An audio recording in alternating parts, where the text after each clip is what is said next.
दोस्तों, क्रिएटिव दिशा चैनल में आप सभी का स्वागत है। इतिहास के अपने पिछले 2 वीडियोस में हमने बात करी थी दक्षिण भारत के पल्लव वंश और चालुक्य वंश के बारे में। आज के वीडियो में इतिहास के क्रम में हम बात करेंगे भारत पर अरबों के आक्रमण के बारे में और उसके बाद हम बात करेंगे राजपूतों की उत्पत्ति के बारे में, जिसमें हम बात करेंगे गुर्जर प्रतिहार वंश के बारे में। चलिए शुरू करते हैं और सबसे पहले बात करते हैं भारत पर अरबों के आक्रमण के बारे में। लगभग 632 ईस्वी में हजरत मोहम्मद की मृत्यु के उपरांत 6 वर्षों के अंदर ही उनके उत्तराधिकारियों ने सीरिया, मिस्र, उत्तरी अफ्रीका, स्पेन एवं ईरान को जीत लिया। इस समय खलीफा साम्राज्य फ्रांस के लायर नामक स्थान से लेकर आक्सस एवं काबुल नदी तक फैल गया था। अपने इस विजय अभियान से प्रेरित अरबियों की ललचाई आंखें भारतीय सीमा पर पड़ी। उन्होंने जल एवं थल दोनों मार्गों का उपयोग करते हुए भारत पर अनेक धावे बोले, पर 712 ईस्वी तक उन्हें कोई महत्वपूर्ण सफलता प्राप्त नहीं हुई। सिंध पर अरबों के आक्रमण के पीछे छिपे कारणों के विषय में विद्वानों का मानना है कि इराक का शासक अल हज्जाल भारत की संपन्नता के कारण उसे जीतकर संपन्न बनाना चाहता था। दूसरे कारण के रूप में माना जाता है कि अरबों के कुछ जहाज, जिन्हें सिंध के देवल बंदरगाह पर कुछ समुद्री लुटेरों ने लूट लिया था, उसके बदले में खलीफा ने सिंध के राजा दाहिर से जुर्माने की मांग की। बदले में दाहिर ने असमर्थता जताते हुए कहा कि उन डाकुओं पर उनका कोई नियंत्रण ही नहीं है। इस जवाब से खलीफा ने क्रुद्ध होकर सिंध पर आक्रमण करने का निश्चय किया। लगभग 712 में हज्जाल के भतीजे एवं दामाद मुहम्मद बिन कासिम ने 17 वर्ष की अवस्था में सिंध के अभियान का सफल नेतृत्व किया। उसने देवल, नेरून, सिविस्तान जैसे कुछ महत्वपूर्ण दुर्गों को अपने अधिकार में कर लिया, जहां से उसके हाथ ढेर सारा लूट का माल लगा। इस जीत के बाद कासिम ने सिंध, बहमनाबाद, आलोद आदि स्थानों को जीतते हुए मध्य प्रदेश की ओर प्रस्थान किया।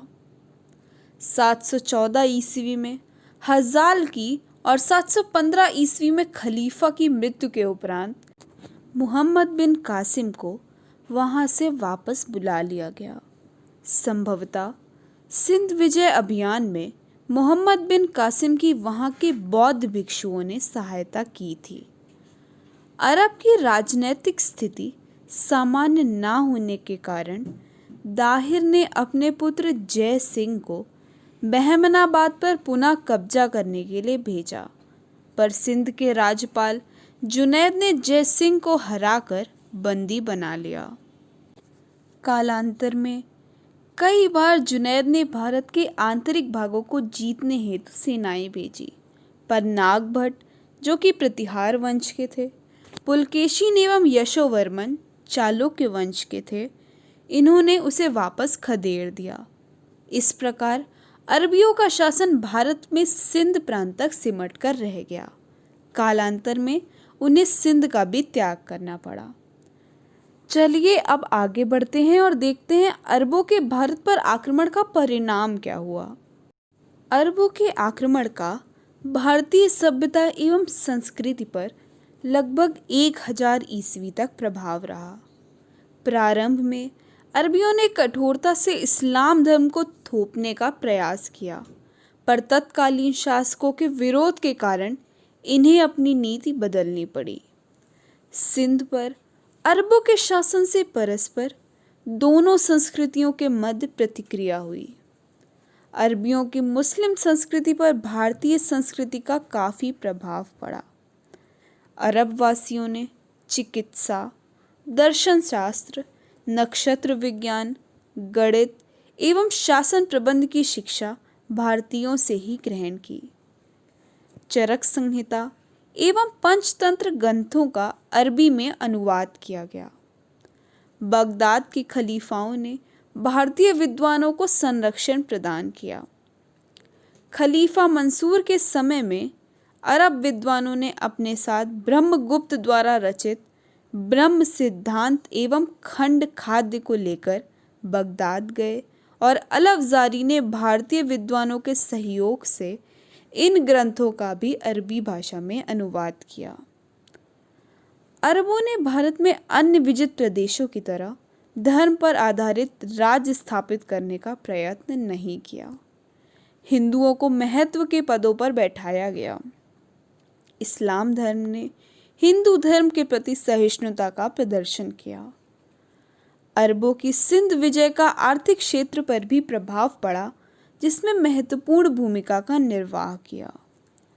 अरब से आने वाले व्यापारियों ने पश्चिमी समुद्र एवं दक्षिण पूर्वी एशिया में अपने प्रभाव का विस्तार किया।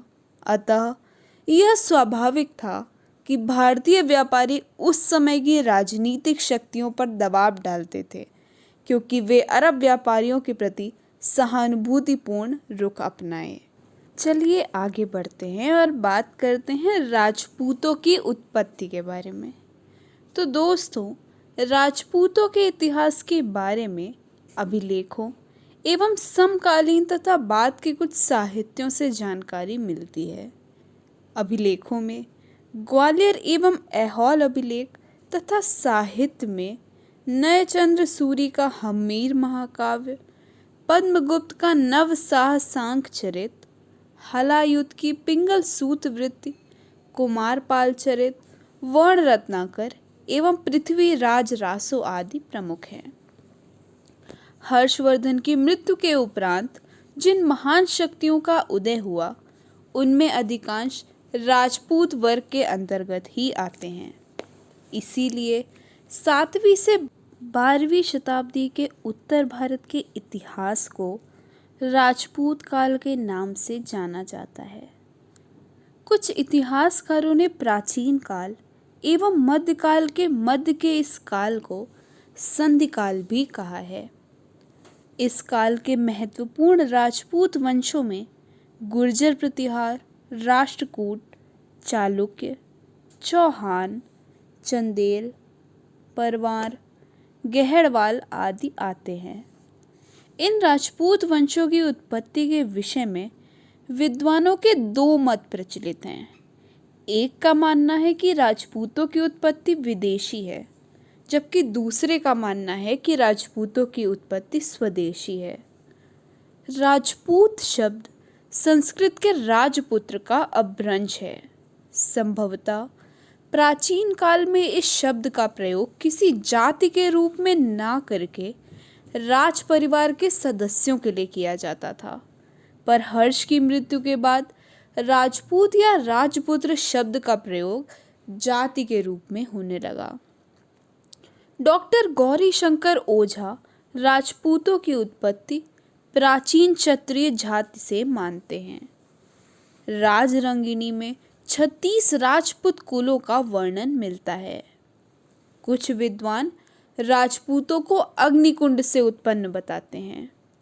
यह अनुश्रुति पृथ्वीराज रासो के वर्णन पर आधारित है। पृथ्वीराज रासो के अतिरिक्त नवसाहसांक चरित, हम्मीर रासो, वंश भास्कर एवं सिसाड़ा अभिलेख में भी इस अनुश्रुति का वर्णन मिलता है। एक कथा के रूप में राजपूतों की उत्पत्ति प्रचलित है। आइए आपको बताते हैं कि ये कथा क्या है। तो कथा का संक्षिप्त रूप कुछ इस प्रकार से है। जब पृथ्वी दैत्यों के आतंक से आक्रांत हो गई, तो महर्षि वशिष्ठ ने दैत्यों के विनाश के लिए आबू पर्वत पर एक अग्निकुंड का निर्माण कर यज्ञ किया। इस यज्ञ की अग्नि से 4 योद्धाओं प्रतिहार, परमार, चौहान एवं चालुक्य की उत्पत्ति हुई। भारत के अन्य राजपूत वंश इन्हीं की संतान माने जाते हैं। दशरथ शर्मा, GS ओझा एवं CV वैद्य इस कथा के मात्र काल्पनिक हैं। विदेशी उत्पत्ति के समर्थकों में महत्वपूर्ण स्थान कर्नल जेम्स टॉड का है। वे राजपूतों को विदेशी सीथियन जाति की संतान मानते हैं। तर्क के समर्थन में टॉड ने दोनों जातियों राजपूत एवं सीथियन की सामाजिक एवं धार्मिक स्थिति की समानता की बात कही है।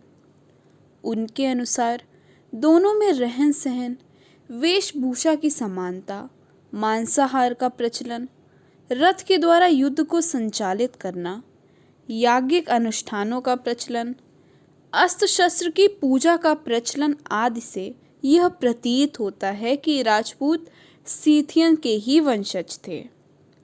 विलियम क्रुक ने टॉड के मत का समर्थन किया है। B.S. स्मिथ के अनुसार शक तथा कुषाण जैसी विदेशी जातियां भारत आकर यहाँ के समाज में पूर्णतः घुल मिल गई थीं। इन देशी एवं विदेशी जातियों के मिश्रण से ही राजपूतों की उत्पत्ति हुई। भारतीय इतिहासकारों में ईश्वरी प्रसाद एवं D.R. भंडारकर ने भारतीय समाज में विदेशी मूल के लोगों के सम्मिलित होने को ही राजपूतों की उत्पत्ति का कारण माना है। भंडारकर ने गुर्जर प्रतिहार वंश को खजर नामक विदेशी जाति की संतान बताया, जो संभवतः हूण आक्रांताओं के साथ भारत आए थे। कनिंघम के अनुसार गुर्जर प्रतिहार यूची जाति के वंशज थे। फिर भी उनमें विदेशी रक्त का मिश्रण अवश्य था, अतः ना तो वे पूर्णतः विदेशी थे और ना ही पूर्णतः भारतीय। चलिए आगे बढ़ते हैं और बात करते हैं गुर्जर प्रतिहार वंश के बारे में। अग्निकुल के राजपूतों में सर्वाधिक प्रसिद्ध प्रतिहार वंश को गुर्जर प्रतिहार वंश इसलिए कहा गया क्योंकि ये गुर्जरों की शाखा से संबंधित थे, जिनकी उत्पत्ति गुजरात व दक्षिण पश्चिम राजस्थान में हुई थी। प्रतिहारों के अभिलेख में उन्हें श्री राम के अनुज लक्ष्मण का वंशज बताया गया है, जो श्री राम के लिए प्रतिहार यानी द्वारपाल का कार्य करता था। कन्नड़ कवि पंप ने महिपाल को गुर्जर राजा कहा है। स्मिथ वेनसांग के वर्णन के आधार पर उनका मूल स्थान आबू पर्वत के उत्तर पश्चिम में स्थित भीनमल मानते हैं। कुछ अन्य विद्वानों के अनुसार उनका मूल स्थान अवंती में था। चलिए आगे बढ़ते हैं और देखते हैं गुर्जर प्रतिहार वंश के कौन से महत्वपूर्ण शासक रहे। तो सबसे पहले बात करेंगे नागभट्ट प्रथम की। इन्होंने 730 से 56 ईस्वी तक शासन किया। संभवतः नागभट्ट प्रथम ही गुर्जर प्रतिहार वंश का संस्थापक था। उसके विषय में ग्वालियर अभिलेख से जानकारी मिलती है, जिसके अनुसार उसने अरबों को सिंध से आगे नहीं बढ़ने दिया। नागभट्ट प्रथम के बाद गुर्जर प्रतिहार वंश के अगले शासक वत्सराज थे। इन्होंने 783 से 95 ईस्वी तक शासन किया। नागभट्ट प्रथम के दो भतीजे कक्कुक एवं देवराज के शासन के बाद देवराज का पुत्र वत्सराज गद्दी पर बैठा।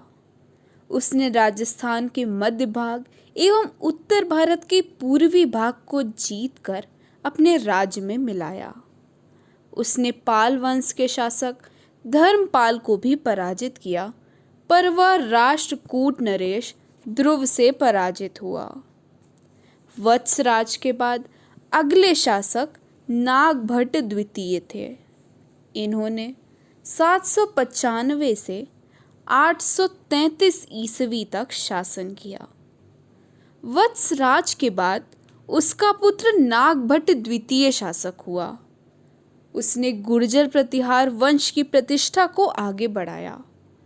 ग्वालियर अभिलेख के अनुसार उसने कन्नौज से चक्रायुद्ध को भगाकर उसे अपनी राजधानी बनाया।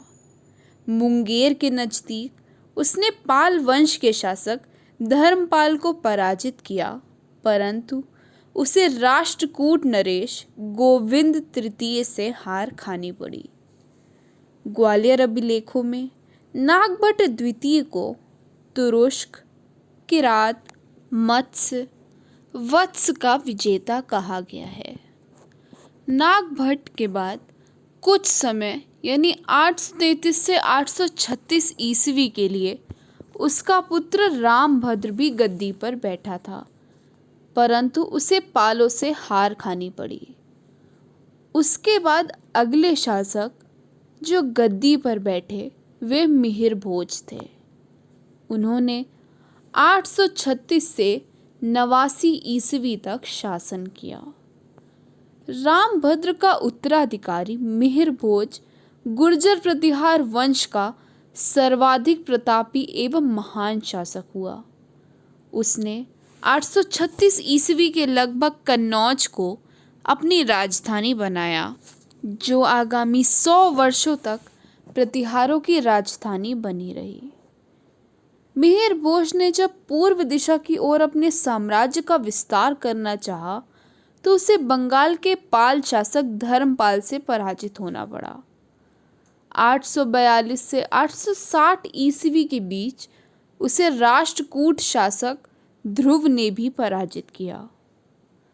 पाल वंश के शासक देवपाल की मृत्यु के बाद उसके उत्तराधिकारी नारायण को भोज ने परास्त कर पाल राज्य के एक बड़े भूभाग पर अधिकार कर लिया। मिहिर भोज का साम्राज्य कठियावाड़, पंजाब, मालवा तथा मध्य देश तक फैला था। उसके शासनकाल का विवरण अरबी यात्री सुलेमान के यात्रा विवरण से मिलता है। मिहिर भोज ने आदिर्वाह एवं प्रभास उपाधियां धारण की। अरब यात्री सुलेमान के अनुसार वह अरबों का स्वाभाविक शत्रु था। उसने पश्चिम में अरबों का प्रसार रोक दिया था। मिहिर भोज के बाद जो अगले शासक गद्दी पर बैठे वे महेंद्र पाल थे।